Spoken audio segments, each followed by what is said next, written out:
welcome to episode 5 of Your Dog's Not Broken. And neither are you. Yes, we are so excited to be back with you. Thank you so much for tuning in. And today's episode, well, we have really high expectations of dogs, don't we, if we're truthful? We think that they're just easygoing, go with the flow, they do what they're told, at least that's what we'd like them to be. But the reality is that they are having their very own experience of the world, just like we are. Yeah, no, absolutely. And that's why in this episode, we're going to be trying to put ourselves in our dog's shoes or paws, right? To see life through their eyes a little bit and to have some compassion for where they're coming from, a little bit of a reality check on kind of what it's like to be a pet dog here in the 21st century with some of the weird things us people do. And we do a lot of weird stuff. So Yeah. I was thinking, should we kick off this episode with the caller? Yeah, I think that's a good place Okay, to start. let's do that. Go ahead, caller. Hey, so I've got a Shepherd mix, and she's a great dog, love her to death, super sweet and friendly. But when it comes to brushing her, because she sheds nonstop, whenever I start brushing near her tail or butt, she gets really just kind of defensive, and she'll growl a little bit or maybe nip at the brush. Never bites me, nothing aggressive towards me, but just really hates having her hindquarters and tail brushed. I don't know her full history. I just got her less than a year ago. She's about 5 years old. But any thoughts as far as ways to make her more comfortable being brushed? She sheds just nonstop. Oh, so that was our caller, David, asking about his sheddy shepherd who doesn't really like to be brushed. And he's not alone. Loads of dogs don't really like being brushed and they struggle with that. So hopefully we can help unpack that and give some good advice. The first thing I would do would be to rule out any kind of medical causes or pain. So worth of trip to the vet just to have the dog examined to make sure there's nothing like that going on.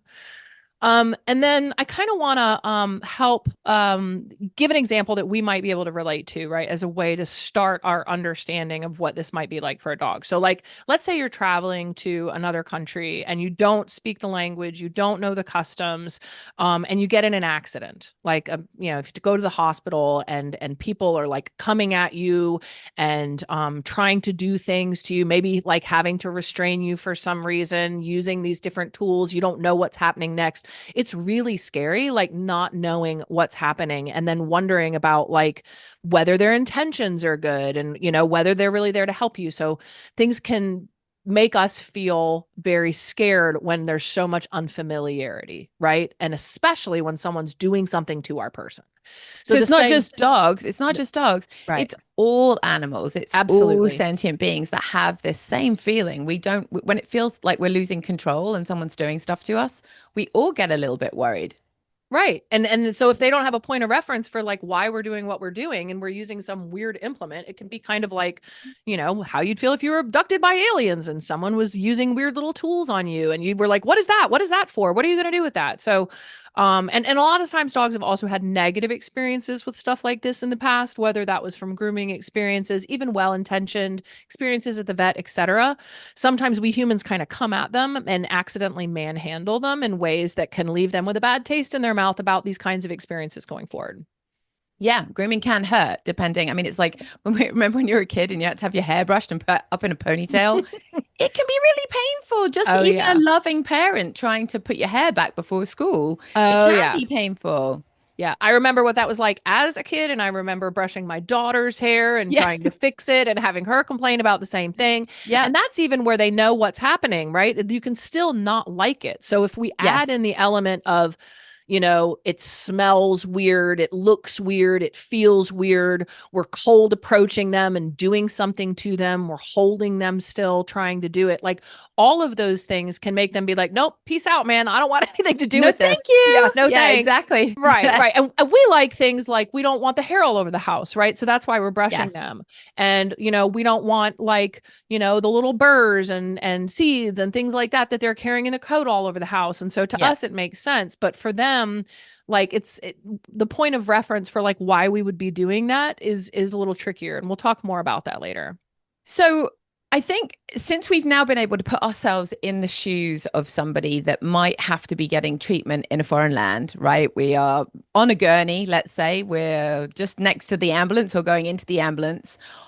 What would we want? What would make us actually feel at ease of having anything done to us really that's out of our choice?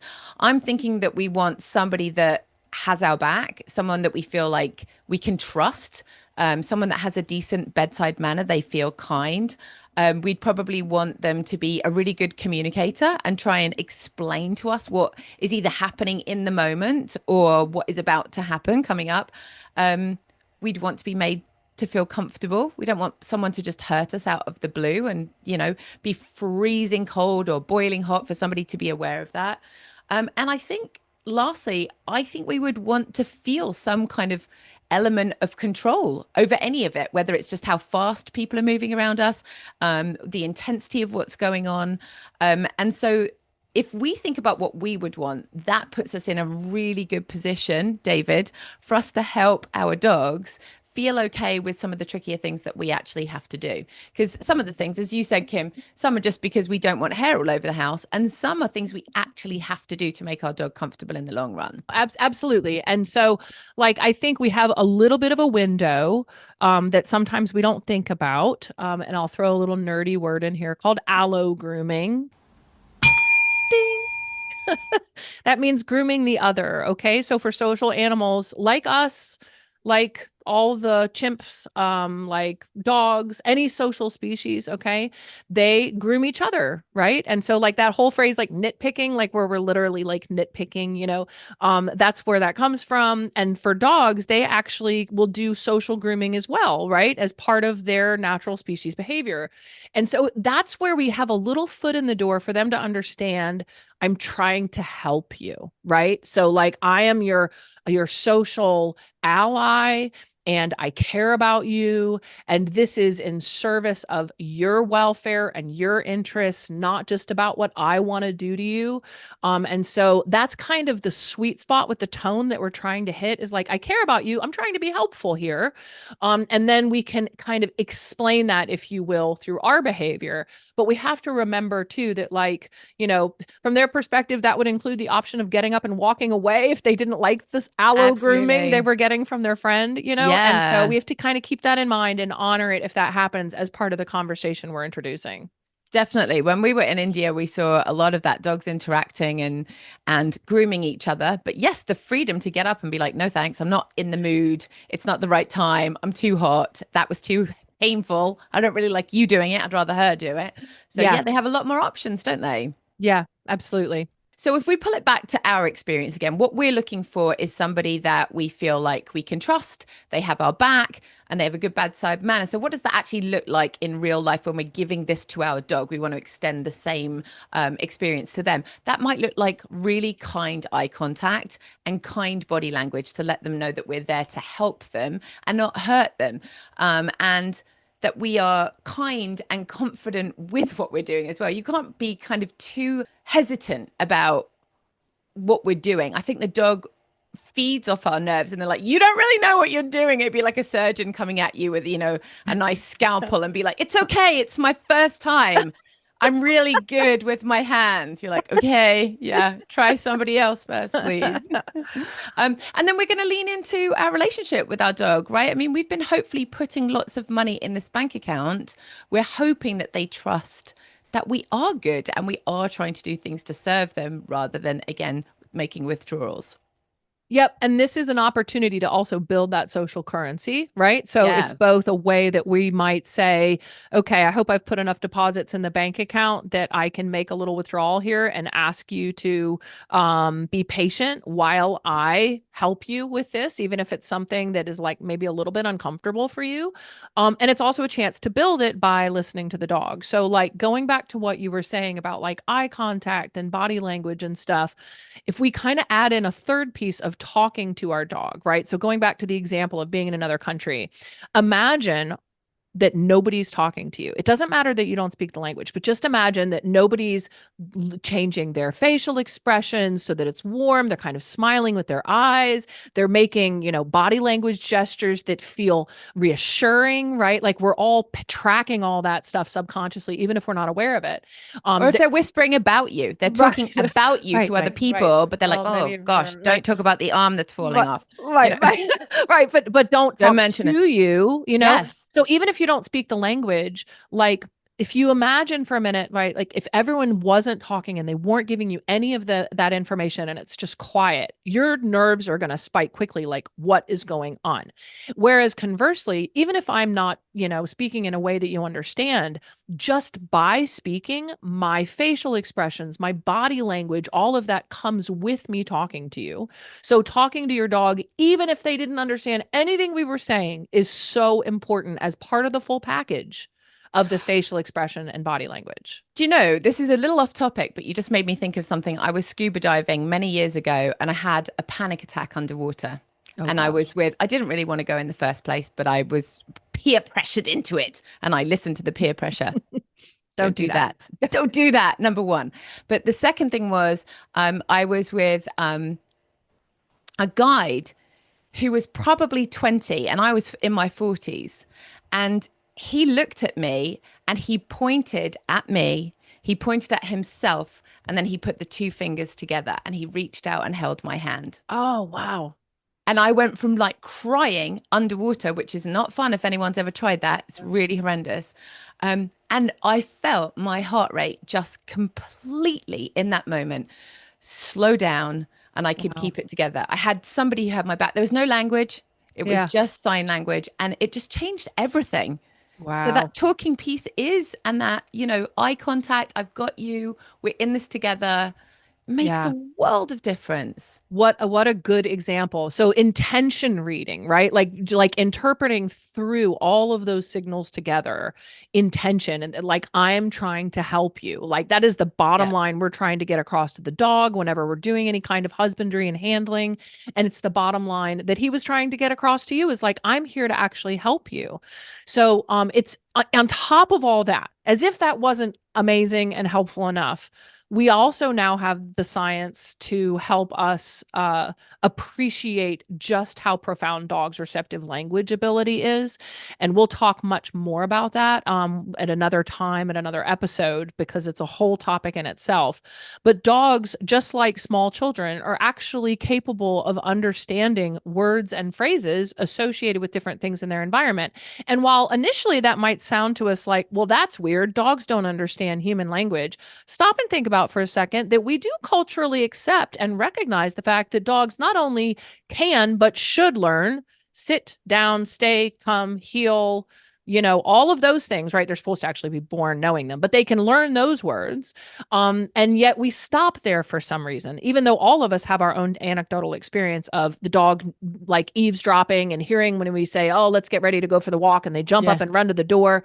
They hello. learn. And they're like, somebody's there. Exactly. Yep. They're eavesdropping. They're figuring out the meaning. And he just picked his head up when you did that. They're figuring out the meaning of all of these different things. The words are just symbols for other real things.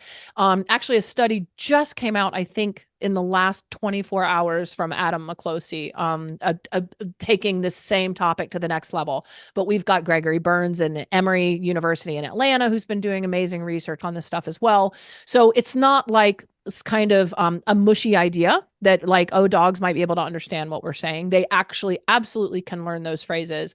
So that's really important as well. And we have firsthand experience of that. And Kim and I are super nerdy about it. And we will do a whole episode on this just because we're so passionate about it and because it changes the way you live with your dog completely. We can talk to our dogs, even if they don't understand every word that we're saying, they understand our intention. The thing that we don't want to be doing, which is tempting, and I'm going to raise my hand and say that I have fallen foul to this myself, is tricking them, which is to either engage them in something else and then quickly try and rip the hair off their back when they're not looking. That I haven't done. But maybe when they're sleeping or when they're resting, we're trying to fuss with them.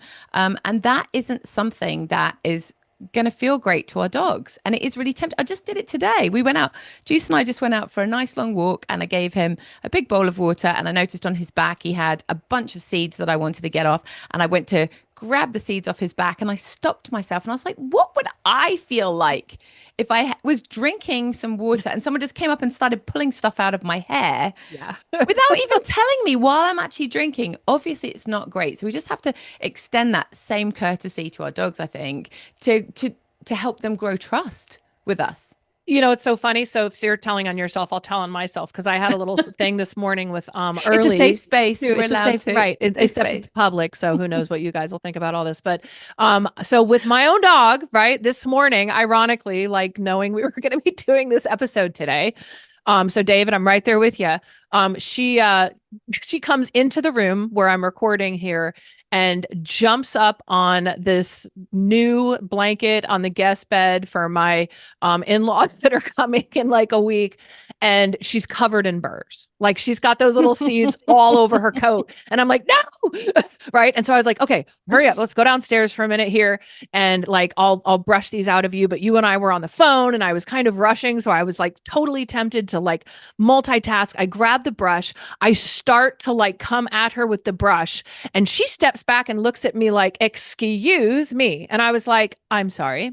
I am completely forgetting myself here. Let me do the thing that we have already established an agreement and clear communication about, where we go to this bed in the family room. I bring a little bag of treats. I tell you what I'm doing. I show you the tool, and then everything was fine. I was able to get all the burrs out of her. She had a couple cookies. We were good to go. But it's so interesting how we just kind of forget ourselves. And we do have this weird human thing where we just think we have a right with dogs and with kids, honestly. It's part of this like maternal parenting thing we were talking about last time. We're just like, I just feel like I want to help you and do these things. And we know we're trying to be helpful, but they don't necessarily know that. And it can feel uber rude. Exactly. And she was calling you out. She was like, hey, lady, you're Mm-mm. breaking the rules. We have a system here. Yeah. You did not follow the protocol, lady. Oh yeah, and if you guys don't know Great Pyrenees, they will call you on your stuff. Like they do not humor our silly human behavior in the way that we can get away with some more domesticated breeds. But it's Yes, true really that. important that we're listening to that feedback, right? And that was something else we wanted to make sure we brought up is like if your dog gives you information by stepping away, cutting their eyes at you. David was mentioning the dog biting the brush. I actually love it when dogs bite brushes, especially instead of people, because it's like so much information and we can Yep. be like, I totally hear you on that. So you're telling me I don't like that. I'm uncomfortable. And Yep. you're not coming at me. You're like, I don't like that thing. What is that? So sometimes you can even step back and spend some time just talking to the dog about the tool. Forget the rear right now, forget the tail, and just say, this is a tool. Would you like to smell it? Do you want to check it out? You want to chew on it a little bit? That's fine. Here, have a treat. Look, may I touch you with this tool? Is it okay? Like, and have a little bit of a dialogue. I think that's one of the things that changes the whole system of how you work with your dog. If you go in with the expectation, let's just say you want to clip their nails, that you're like, I'm going to clip their nails, and you want to clip all the front nails, all the back nails, and be done. Job done. If you can rewire your own expectations to be, I'm going to make my dog feel comfortable with the nail clipper, it's a completely different experience. So I love that, talking about just bringing the tool out, letting the dog explore it, Yeah. and then maybe just trying one little brush. How does that feel? Does Yeah. that feel okay? Okay, can we Yeah. do another one? Give them the opportunity to give you some feedback to know where the problem areas are, because it might be the tool, it might be the area of the body. Some dogs are particularly sensitive around their tails, so around their paws, but they're fine when it comes to brushing their chest or maybe the back or their back line. Yeah. So I think that gives us, as you said, it gives us a ton of information. Well, and actually going back to the example with traveling in another country and being in a hospital and not speaking the language, right? If someone's coming at you and doing something, the difference between them not looking at you and just coming at you and doing it versus coming towards you with the thing and stopping to look up at you, just to reference, you okay? I'm going to go ahead and proceed with this thing. It means the world in that Yes. moment that you're Yep. even on their radar as they're Yep. doing what they're doing, that your experience matters. And the same is true with our dogs. So it's not like when we say use eye contact in this, you should be like staring at your dog while you're grooming them. But as you do things, think back to that example of traveling. Imagine your dog were you traveling in the other country and someone's doing weird things to them. What would you want? What would be helpful for you? And a lot of that stuff then will be intuitive. Is like, well, how about this? And I know this is weird, but how about this? Is this okay? And then the more that you practice that, the more comfortable the dog gets with it, right? We're making a predictable pattern. That predictability is a wonderful panacea for anxiety in that situation where you're just like, okay, so if I would be really anxious, like what's going to happen? What's going to happen? That's what anxiety is all about, is that lack of predictability. And we can say, we do this all the time. We do it this way. You know what happens next. You know the names of the things that you've learned.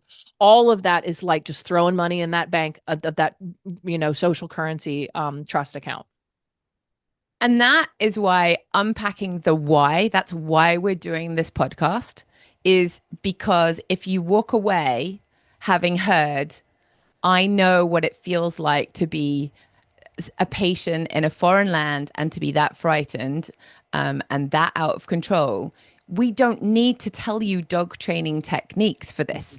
They can help, but this is the intention that you're going to go in with that will change everything, and it will feel much more natural to you to know how to deal with your dog rather than being robotic and doing a lot of training techniques which you might have heard in videos that you see on YouTube, but you're not giving the right intention to your dog, and I think that speaks volumes to them.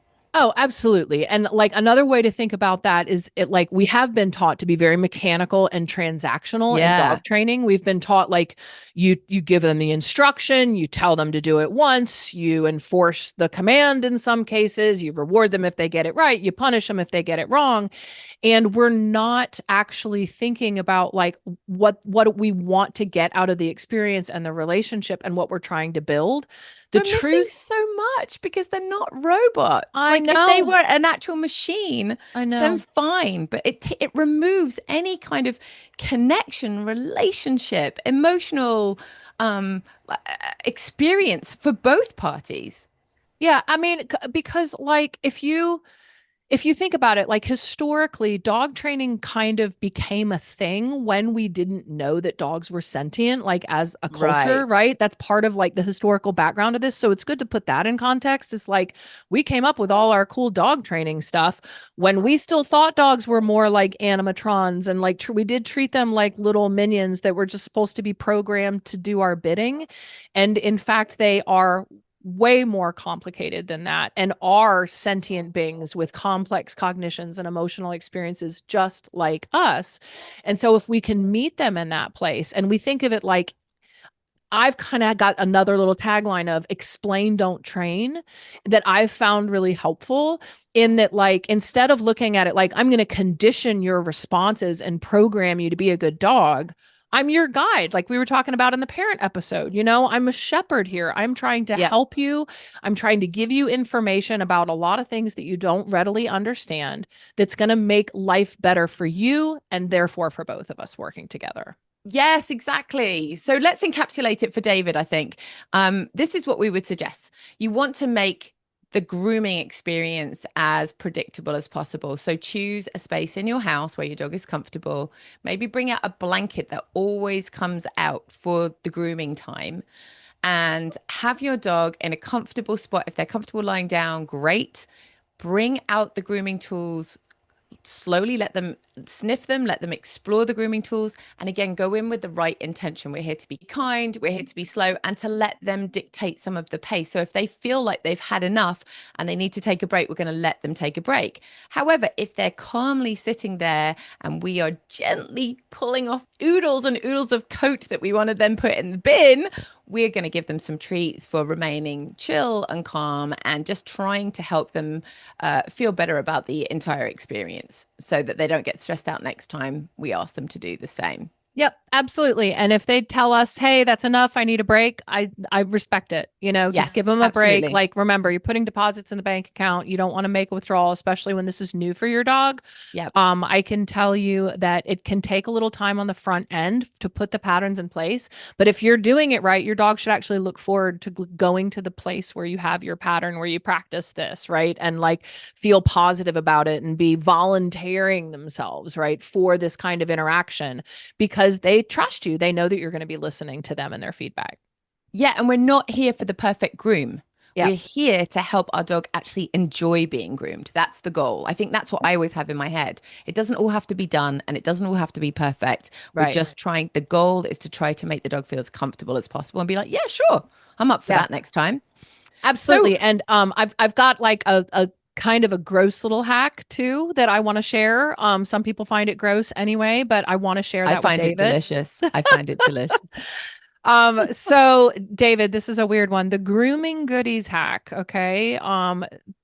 So dogs, how do they groom? How do they groom themselves? How do they groom each other? With their mouths, right? Like they don't have hands, no opposable thumbs. And so for them, if they're pulling things off of their body, they're doing it with their mouth. If they're pulling things off of another dog's body, they're doing it with their mouth. And so when we take something off of their body and they don't know what it is, if we don't want them to think, I'm just pulling your hair for funsies, it's smart to show them what it is. So if you're brushing off the hair off the dog, you can show them, look, it's your extra hair. Here, do you want to smell it? Do you want to eat it? If you take an eye booger, a little nasty, crusty eye booger off of your dog, and again, use all the things we've already talked about when you do that. But then when you get the eye booger, don't just throw it in the trash. Show it to your dog. They might even eat it. But It's a yes, treat. It's a treat. most dogs like it. Salty and delicious. Oh man, my staff at our behavior center used to get so grossed out because during lunch I would be sitting here and like picking eye boogers off my dog and feeding it to them, and they would all be like, "Oh my gosh, Kim, I'm gonna puke. Stop!" But I get that. My dog taught me to do grooming goodies. Like I used to really, get, because I couldn't bear the boogers in her eyes, so I'd pull them out. And before I even had chance to take my finger away, it's like, let she's me eat it. all over it. Let me have that. She loved it. It was such a reward for her to eat I them. She'd know. never mind me fussing with her eyes. No, I she know. was all over it. I know. And Fantastic. Prim's the same way. It's so gross, guys, but oh my gosh, that's a huge deposit in the bank account. So And fun little free. hack. You don't have to go and buy delicious freeze-dried treats. I know. Just Just pull the use eye boogers off, ice feed them to knots. them. Exactly. You can use that for your Lovely. training. It's awesome. So I Rose. was I was thinking as well for David, he's doing this grooming at home, and I'm sure a lot of people do their grooming at home, but for those of you who are not comfortable and you send your dog to a groomer, groomers don't have the same social currency with your dog that you do. You've put money into your bank account, but this might be a new person. So, first of all, if you're going to take your dog to a groomer, it's great to go for a fun visit so that they get to walk around and explore the same way that, we said we would introduce tools slowly to the dog so that they know what a brush is, they know what nail clippers are, but they get to meet the person who's going to be touching them and doing things that they might not enjoy. And I actually trained to be, you know this, Kim, I trained to be a groomer Yeah. before I was a trainer. Didn't work out for me, sadly. One of the things I would say to be empathetic towards groomers is they have to work really fast to make any money, because to pay the rent for the building and for all of their supplies. I know we think it's expensive when we, take the dog to the groomer for a bath or whatever, or for a haircut. It seems expensive to us, but so much goes into this. So because they're rushing, sometimes, depending, there's a whole spectrum, obviously, of groomers out there. Some will rush through the process and make the dogs not feel comfortable, mostly unintentionally, I would say, just because they are trying to make a living. And their techniques may be very different from what we're talking about here. They're not talking to the dog in the same way that we might do, because they just have to get through the 8 dogs that they've got planned for that day. So definitely try and choose somebody who understands that it's better to not have the greatest haircut, but that your dog walks out with like a big fat spring in his step and so happy about what's just happened. And maybe pay a little bit extra for the person who's going to do that if you have the money to be able to support that. And if you have a puppy, let's talk about puppies and how important this is to start Yeah. I young. mean, so if we're talking about building social currency and we're talking about predictability and trust, that all starts day one, right? And Yeah. puppies are like sponges. We get this wonderful window of opportunity in their critical socialization period to be able to help them understand how the world works and what all these things that us weird humans are going to be doing. So really valuable if you do happen to get a dog young to start when they're puppies. Yep. And you can start naming parts of their body that you're going to touch. You can start naming the tools. You can start naming the time that you're going to be grooming them, what that looks like, anything that helps them feel more comfortable about the whole process. Okay. Okay, post-it pivot time, everybody. This is where you take out your post-it note, you take out your pen, and you think about all of the things that we've talked about today.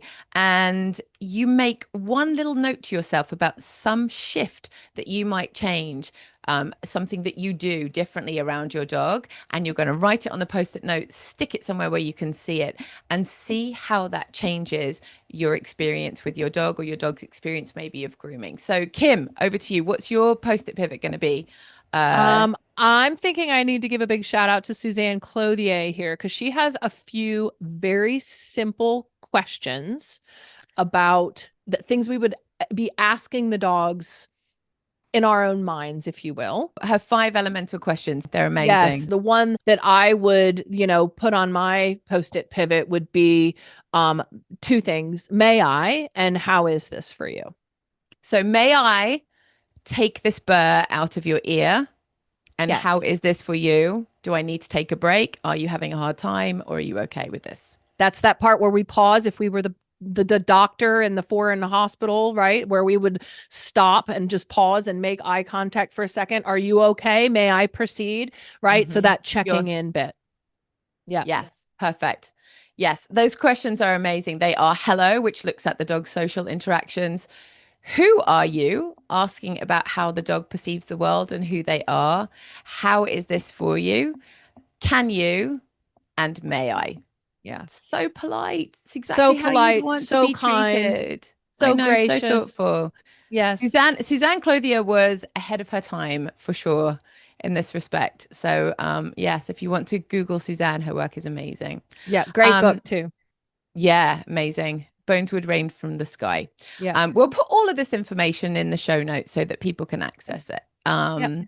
My post-it pivot is to not remember to not interfere when my dog is resting and hijack their nice Mm. peaceful moment. I don't do it often, but there are times when I'm watching television where I might just be like, oh, I just felt a little something something and he's sleeping and I'm just pulling something out of his coat.